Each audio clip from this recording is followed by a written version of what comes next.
देश की परिस्थिति के पूर्व की राजनीतिक संघर्षों की विभिन्न प्रकार की अलग अलग दलों के द्वारा अलग अलग प्रकार की उनकी अपनी यात्राएं, और सच में 1000 साल पहले पृथ्वीराज सिंह चौहान के बाद इस देश के अंदर के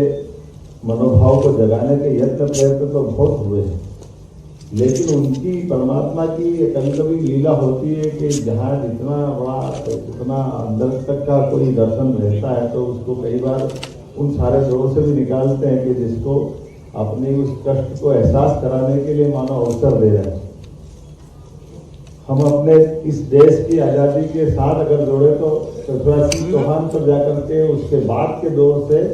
हमारे महाराज शिवाजी, महाराणा प्रताप, इनके सबके स्वतंत्र अपने अपने अभियान देखते हैं, उनके साथ हमारी देश की एकात्म भाव की छोटी लघु झांकी हम देखते हैं।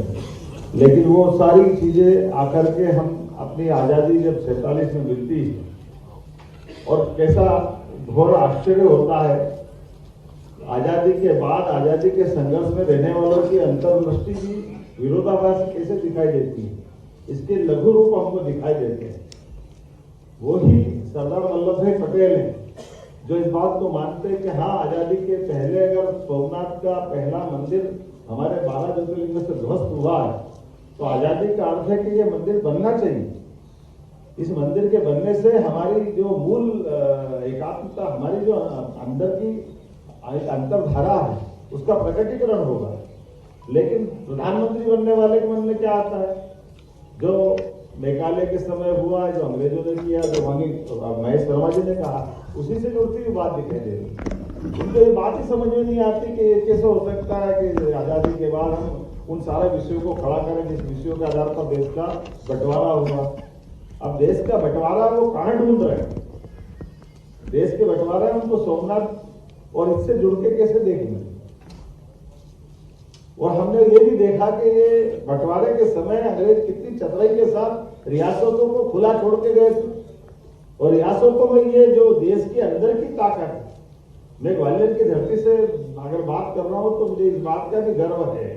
कि हाँ, मध्य भारत का भी अगर ये जब राज्य बना था तो यहाँ के ही शासक ने अपने आप को स्वतः ही गवर्नर करके स्वीकार किया कि हाँ, देश की भौगोलिक सीमाएं इस राजनीतिक परिस्थिति में इस बात की मांग करती है कि हाँ, रियासतों का विलीनीकरण होना चाहिए। और सच्चे अर्थों में स्वतंत्रता का युद्ध था और स्वतंत्रता के युद्ध में यही हमको प्राप्त करना है। ये तो 21 तोप की सलामी थी उनको, कुल 5 ही तो राज्य थे जिनको इतनी बड़े सम्मान मिले थे। लेकिन ये सौभाग्य की बात, और वही बात हम देख रहे हैं उस समय जब 1947 के आसपास, उसके आगे पीछे 1 साल बाद इजराइल जब राज्य बनता है तो इजराइल राज्य के बनने के बीच में माननीय पंडित जी ने भी इस बात को उल्लेख किया है कि इजराइल एक राष्ट्र अर्थात एक केवल मानव समूह एक स्थान पे रहते रहते राष्ट्र बना ले, ऐसा नहीं है। राष्ट्र तो दिल में रहता है,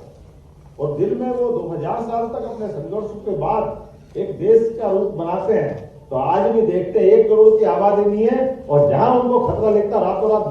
बम गिराते दिखाई देते हैं। ये हमारे लिए वो राष्ट्र के अंदर की जो धारा की आग है, वो आग दिखाई देती है इजराइल के रूप में। उनको लगता है कि ईरान को जाके ठोकना चाहिए, तो ईरान को बर्दाश्त नहीं करते, और उनको लगता है कि हाँ, मेरे अपने देश के ऊपर जहां कोई संकट खड़ा हो वहां छाती ठोककर उनके देशभक्त नागरिक सबसे पहले दिखाई देते हैं। और उसके उल्टे हम देखें कि रूस और अभी यूक्रेन के युद्ध में यही तो साम्यवादी, और हम इनको तो देखते थे कि ये क्या कर रहे थे, कम्युनिज्म वाली बात। ये सारे के प्रकार बनाया हुआ देश आज एक दूसरे को मिटाने में तुला हुआ। तो जो मार के इकट्ठे करने के बाद, कोई बनाने के बाद या तात्कालिक परिस्थितिवश जो देश बन जाते उनकी हालत क्या होती, ये रूस यूक्रेन युद्ध के साथ में हमको ध्यान में आती। और इतने नहीं, हमारे सामने आज अमेरिका की स्थिति बनती।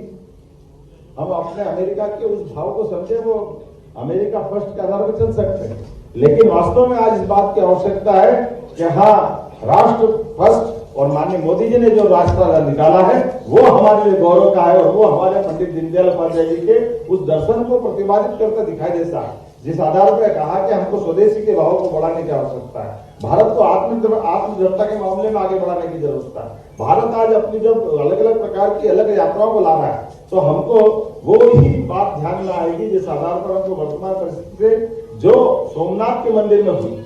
वही हमको भगवान राम के जय जयकार करते हुए सरयू के किनारे अयोध्या में सुप्रीम कोर्ट के निर्णय के पालन कराते हुए ऐसे ही तो देश की और ऐसे दल की आवश्यकता थी जो हमारे अतीत के गौरवशाली पक्ष को 550 साल के संघर्ष के बाद आज जिस रूप में दिखा रहा है। मैं अगर दीनदयाल उपाध्याय जी की उस बात को समझ पाता हूं तो आप भी इस बात को समझेंगे कि आज के इस दौर में हमारी उस भाव को तब दिखता है जब अपने यहाँ इसी देश के अंदर अभी कोविड के समय जब हमने दवाई बना करके न केवल देश के नागरिकों की रक्षा की बल्कि दुनिया में हमारे दर्शन से परिचित कराने का प्रयास किया कि हाँ हम जियो और जीने जो की भावना वाले लोग। हाँ, हमारा दर्शन ये दीनदयाल उपाध्याय जी के उस भाव से जुड़ा हुआ है जो शरीर मन बुद्धि आत्मा और जो एकात्मवाद करता है और यही हमारे यत् पिंडे तत् ब्रह्मांडे की भावना होती है। आज के इस अवसर पर इस सुंदर आयोजन के लिए मेरी अपनी ओर से बधाई, बहुत बहुत धन्यवाद। भारत माता की जय।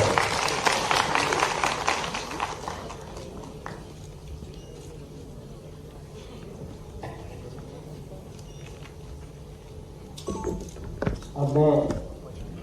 आज के कार्यक्रम के मुख्य अतिथि तो ग्वालियर में मुख्यमंत्री डॉक्टर मोहन यादव कार्यक्रम को संबोधित करते हुए किस तरीके से मध्य प्रदेश के विकास और देश के विकास के लिए